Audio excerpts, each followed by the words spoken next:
Good morning friends. ఈరోజు మనం nomenclature గురించి తెలుసుకుందాం. అంటే ఏదైనా ఒక జీవికి, అది మొక్క కావచ్చు లేకపోతే జంతువు కావచ్చు, దానికి ఏ విధంగా పేరు పెట్టడం జరుగుతుంది అంటే ప్రపంచవ్యాప్తంగా ఒకటే సైంటిఫిక్ నేమ్ ఉంటుంది. ఆ సైంటిఫిక్ నేమ్స్ అనేవి ఏ విధంగా పెడతారు, మనం వేటిని గుర్తుంచుకోవాలి అనే దాని మీద మీకు క్లాస్ చెప్తాను.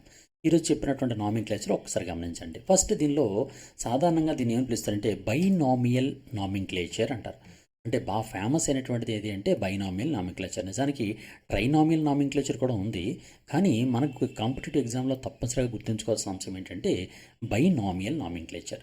బై అంటే టూ, నామియల్ అంటే నేమ్స్, అంటే రెండు నేమ్స్ ఉన్నటువంటి నామిన్క్లేచర్నే, నామీకరణాన్ని బైనామియల్ నామిన్క్లేచర్ అంటారనమాట.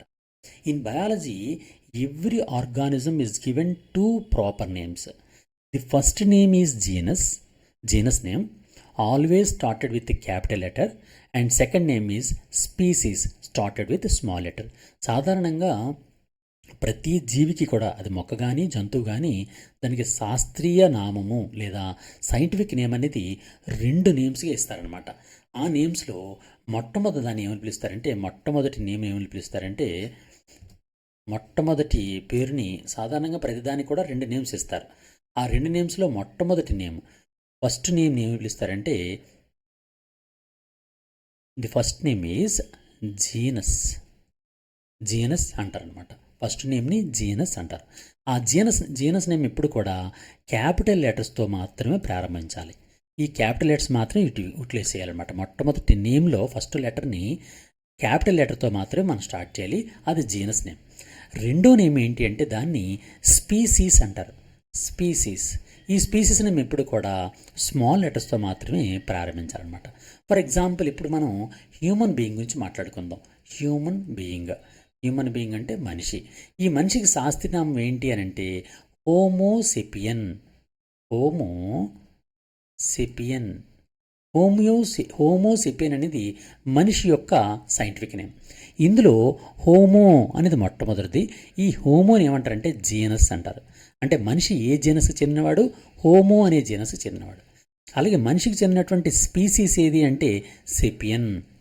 ఈ విధంగా మనిషి యొక్క స్పీసీస్ ఏది అంటే సెపియన్ అనమాట. ఈ జీనస్ని ఎప్పుడు క్యాపిటల్తో, హెచ్ని క్యాపిటల్ పెట్టాలి. అలాగే స్పీసీస్లో ఉన్న ఫస్ట్ లెటర్ని స్మాల్ లెటర్తో మాత్రమే పెట్టాలన్నమాట. ఇది మనం గుర్తుంచుకోవాల్సినటువంటి ప్రధాన పాయింట్.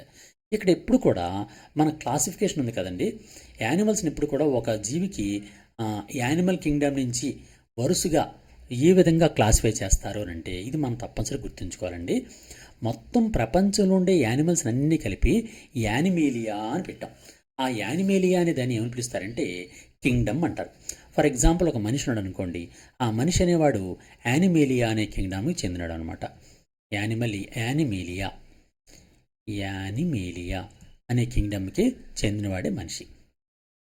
ఈ కింగ్డమ్ని అనేకమైనటువంటి ఫైలమ్స్ కింద డివైడ్ చేస్తూ ఉంటారు. ఫైలం అనే గ్రూప్ కింద డివైడ్ చేస్తారు. అంటే ఒకే రకమైనటువంటి లక్షణాలు ఉన్నటువంటి అన్నిటినీ కలిపి, అన్ని యానిమల్స్ని కలిపి ఫైలం కింద చేర్చారనమాట. మనిషి ఏ ఫైలం చెందుతాడు అంటే కార్డేటా అనే ఫైలం చెందుతాడనమాట. కార్డేటా. అలాగే ఫైలంని అనేకమైనటువంటి క్లాసెస్ కింద డివైడ్ చేస్తారు. క్లాస్, తరగతి అంటారు.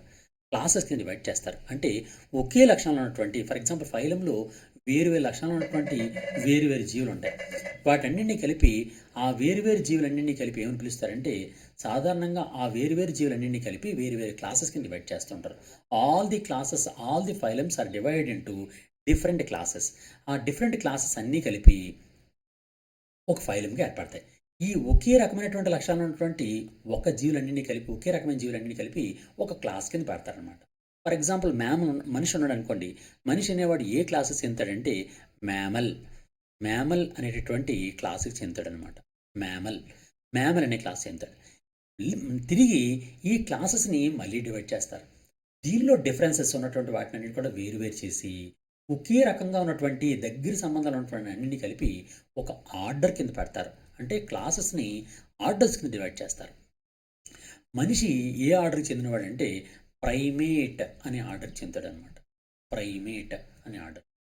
నెక్స్ట్, ఈ ఆర్డర్ని మళ్ళీ డివైడ్ చేస్తారు. అంటే కొద్దిగా లక్షణాలు తేడా ఉన్నటువంటి వాటిని కలిపి మళ్ళీ సెపరేట్ చేస్తూ వాటిని వేరు వేరు ఫ్యామిలీస్ కింద డివైడ్ చేస్తారు. ఫ్యామిలీస్ లేదా ఫ్యామిలీస్ డివైడ్ చేస్తారు. అంటే ఒక ఆర్డర్లో అనేకమైన ఫ్యామిలీస్ ఉంటాయన్నమాట. మనిషి ఏ ఫ్యామిలీకి చెందుతాడు అని అంటే హోమోనిడ్ అనే ఫ్యామిలీకి చెందుతాడు. హోమోనిడ్ అనే ఫ్యామిలీ. అలాగే ఈ ఫ్యామిలీని మళ్ళీ డివైడ్ చేసి దగ్గర సంబంధం ఉన్నటువంటి వాటిని కూడా తిరిగి గ్రూప్లకి చేస్తారు. ఆ గ్రూప్ని ఏమని పిలుస్తారంటే జీనస్ అని పిలుస్తారు. అంటే ఒక ఫ్యామిలీలో అనేకమైన జీనస్లు పెడతారనమాట. అనేకమైన జీనస్ అనేటటువంటి గ్రూపుల్ని పెడతారు.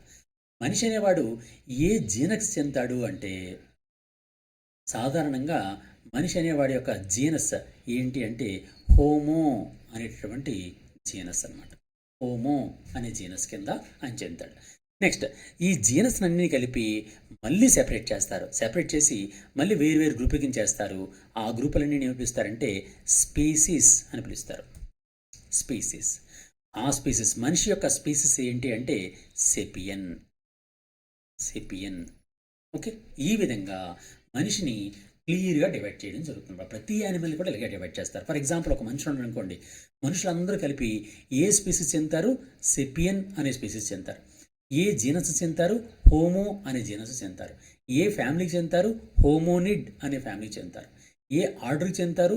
ప్రైమేట్ అనే ఆర్డర్కి చెందుతారు. ఏ క్లాసు చెందుతారు? మ్యామల్ అనే క్లాసు చెందుతారు. ఏ ఫైలమ్కి చెందుతారు? కార్డేటా అనే ఫైలమ్కి చెందుతారు. ఏ కింగ్డమ్కి చెందుతారు? యానిమీలియా అనే కింగ్డమ్కి చెందుతారు. ఈ విధంగా పైనుంచి కింద వరకు కూడా ఒక ప్రత్యేకమైనటువంటి ఆర్డర్లో డివైడ్ చేయడం జరుగుతుందన్నమాట. ఈ విధంగా క్లాసిఫికేషన్ అనేది ఈ విధంగా జరుగుతూ ఉంటుంది. ఇటువంటి క్లాసిఫికేషన్ అనేది కొన్ని యానిమల్స్కి మనం గుర్తుంచుకోవాలి. ముఖ్యంగా మనం గుర్తుంచుకోవాల్సింది ఏంటంటే scientific names, important scientific names మనం గుర్తుంచుకోవాలి. ఫర్ ఎగ్జాంపుల్ మ్యాన్, మనం ఆల్రెడీ మాట్లాడుకున్నాం. మ్యాన్ యొక్క శాస్త్రీయనామం గురించి ఇక్కడ చూడండి. ఇక్కడ హోమో సెపియన్ అనేది మనిషి యొక్క సైంటిఫిక్ నేమ్. దీనిలో ఇది జీనస్. హోమో అనేది జీనస్, సెపియన్ అనేది స్పీసీస్. అనమాట. ఓకే, ఈ విధంగా ఉంటుంది. జీనస్ హోమో, స్పీసీస్ సెపియన్స్, రెండు కలిపి హోమో సెపియన్ అంటారు. ఈ విధంగా రెండు వర్డ్స్ని కలిపి చేస్తున్నాం కాబట్టి దీన్ని బైనామియల్ నామింక్లేచర్ అంటారు. బైనామియల్ నామింక్లేచర్ అంటే అర్థం ఏంటి? ప్రతి యానిమల్కి లేదా ప్రతి ప్లాంట్కి కూడా రెండు పేర్లు పెడతారు. దానిలో మొదటి పేరు ఏంటి అంటే జీనస్, రెండో పేరు ఏంటి అంటే సెపియన్ అనమాట. మానవుడికి హోమో సెపియన్ అనేటువంటి పేరు పెట్టడం జరిగింది. హోమో అనేది జీనస్, సెపియన్స్ అనేది స్పీసీస్ అనమాట. అలాగే క్యాట్, పిల్లి. ఈ పిల్లికి ఏ విధమైన పేరు ఉంది? పిల్లికి ఫెలిస్ డొమెస్టికా. ఫెలిస్ అనేది జీనస్, డొమెస్టికా అనేది స్పీసీస్ అనమాట. అలాగే ఫర్ ఎగ్జాంపుల్ మన మొక్కల్లో కూడా మ్యాంగో ఉందనుకోండి, మామిడి పళ్ళు. ఆ మామిడికి మ్యాంజీఫెరా ఇండికా అని పేరు పెట్టారు. మ్యాంజీఫెరా అనేది జీనస్, ఇండికా అనేది స్పీసీస్ అనమాట. అలాగే పప్పులు ఉంటాయి, గ్రామ్ అంటాం. ఆ గ్రామ్ అనేది సైసర్ ఎరిటికమ్. ఈ సైసర్ అనేది జీనస్, ఎరిటికమ్ అనేది స్పీసీస్ అనమాట. సైసర్ అనేది జీనస్, ఎరిటికమ్ అనేది స్పీసీస్. అలాగే మస్టర్డ్, ఆవాలు అంటారు. ఆ ఆవాలకి బ్రాసికా కాంపెస్టిస్. ఈ బ్రాసికా కాంపెస్టిస్ అనేది మస్టర్డ్ యొక్క సైంటిఫిక్ నేమ్. అలాగే వీట్, గోధుమ. ఈ గోధుమ యొక్క సైంటిఫిక్ నేమ్ ఏంటంటే ట్రిటికమ్ ఆస్టివం. ఈ ట్రిటికమ్ ఆస్టివం అనేది అంటే దీనిలో చాలా రకాలు ఉంటాయి. ట్రిటికంలో మళ్ళీ ట్రిటికమ్ వల్గేర్ అని ఇంకోటి ఉంటుంది, ట్రిటికమ్ ఆస్టికమ్ అని ఒకటి ఉంటుంది, ఆస్టివం అని ఒకటి ఉంటుంది. ఈ విధంగా ఒక జీనస్లో వేరు స్పీసీస్ కూడా ఉంటాయన్నమాట. ఈ విధంగా వీట్, గోధుమకి పూర్తి పేరు ఏంటి అంటే ట్రిటికమ్ ఆస్టివం. అలాగే ఫ్రాగ్ ఉందనుకోండి, కప్ప పేరు ఏం పేరంటే రానా టైగ్రినా లేదా రానా హెక్సాడాక్టైలా అంటారు. రానా అనేది ఒకటే జీనస్ ఉంటుంది, దానిలో మన రకాలు ఉంటాయి. ఆ రకాల్లో ఒక్కొక్క దానికి ఒక పేరు ఉంటుంది. ఇక్కడ మనం రానా టైగ్రినా గురించి మాట్లాడుకున్నాం, లేదా రానా హెక్సాడాక్టైలా గురించి మాట్లాడుకోవచ్చు. అలా వేరు పేర్లు ఉంటాయి అన్నమాట. ముఖ్యంగా ఫ్రాగ్ ఉన్నటువంటి జీనస్ పేరు ఏం పేరంటే రానా, మిగిలిన టైగ్రినా. అలాగే డాగ్, కుక్క. ఆ కుక్కకి ఉన్నటువంటి పేరు ఏంటంటే క్యానిస్ ఫెమిలియారిస్ అనేది కుక్క యొక్క సైంటిఫిక్ నేమ్. అలాగే రైస్ అంటే వరిధాన్యం అంటాం కదండి. ఆ వరిధాన్యం యొక్క సైంటిఫిక్ నేమ్ ఏంటంటే వరైజా సెటైవా అనేది వరిధాన్యం యొక్క సైంటిఫిక్ నేమ్. అలాగే కౌ అంటే ఆవు. మన ఆవులు ఉంటాయి కదండి, ఆ ఆవుల యొక్క సైంటిఫిక్ నేమ్ ఏంటంటే బోస్ ఇండికస్. బోస్ అనేది జీనస్, ఇండికస్ అనేది స్పీసీస్. అలాగే హౌస్ ఫ్లై అంటే ఈగ. ఈగ ఈగ సైంటిఫిక్ నేమ్ ఏంటి? మస్కా డొమెస్టికా. మస్కా డొమెస్టికా. మస్కా అనేది జీనస్ నేము, డొమెస్టిక్ అనేది స్పీసీస్ నేమ్. పూర్తి పేరు ఏంటి అంటే మస్కా డొమెస్టికా. అలాగే పి అంటే శనగలు అంటాం కదండి, శనగ. ఆ శనగ మొక్క యొక్క సైంటిఫిక్ నేమ్ ఏంటంటే పైసం సెటైవం. పి అంటే సాధారణంగా శనగ అంటే దీన్ని బఠానీ అంటారు తెలుగులో. బఠానీ, ఈ బఠానీ మొక్క దీన్ని పి అంటారు. ఈ బఠానీ మొక్క యొక్క సైంటిఫిక్ నేమ్ ఏంటంటే పైసం సెటైవం. ఈ విధంగా సైంటిఫిక్ నేమ్స్ అన్నీ కూడా మనం తప్పనిసరిగా గుర్తుంచుకోవాలి.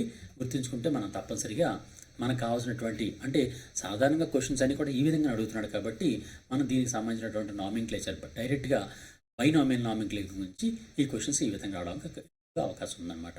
ఓకే.